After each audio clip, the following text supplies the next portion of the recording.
again.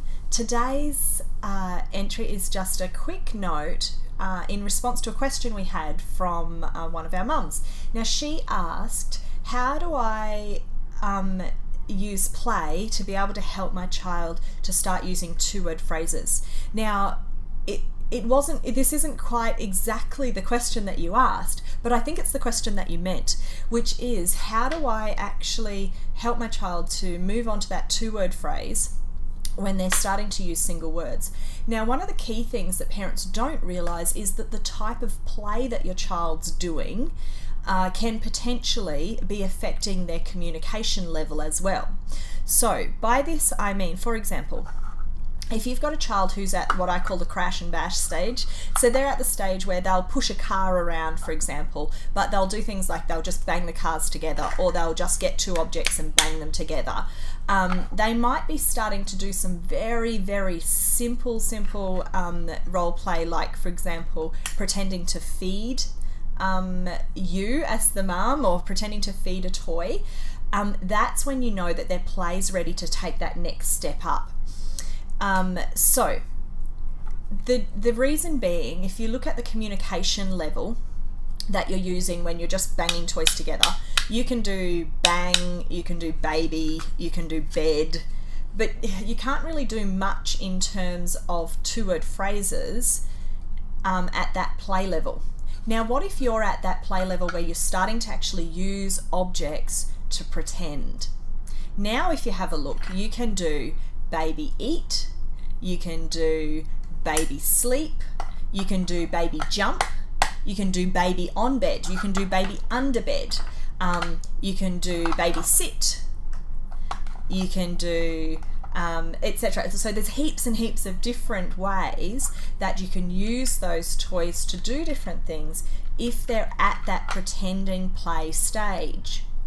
So if you're trying to move your little one from first words into two-word phrases, have a look at their play. Are they yet actually using objects to pretend and to join different concepts together, or are they still just doing that one single object, one single concept type play?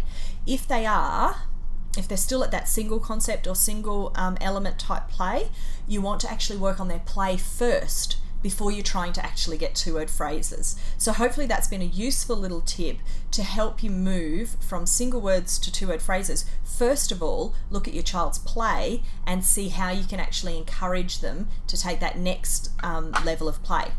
So if you're wanting some ideas for how to do that, get yourself some simple toys that will help that role play. So some of the best ones are a doll's house and some doll's furniture and some dolls. Baby dolls, which you can use with real objects like a bib and a spoon, a bowl and a cup and things like that, and a blanket and a pillow, that sort of thing. Using objects during housework is a really good one as well, and the other one is a tea set, which works really well. Now these sort of toys traditionally in Western society have often been seen as sort of girly toys, but they are really, really fundamental even for boys. The other element, if you've got a boy who just is obsessed with trains or cars or something like that, and you're going, yeah, there's no way I'm going to be able to engage them in those sorts of toys, look for ways that you can encourage that role play within that type of play. So for example, using a car mat, or making a box into like a garage that they can go and park the car in, or for example with the trains, creating a station for the train to stop and getting some little figurines to be people hopping on the train or getting off the train, or running late for the train and trying to catch the train. So those sorts of things can help with bringing up their play level, so that then we can also get their communication to be adding on top.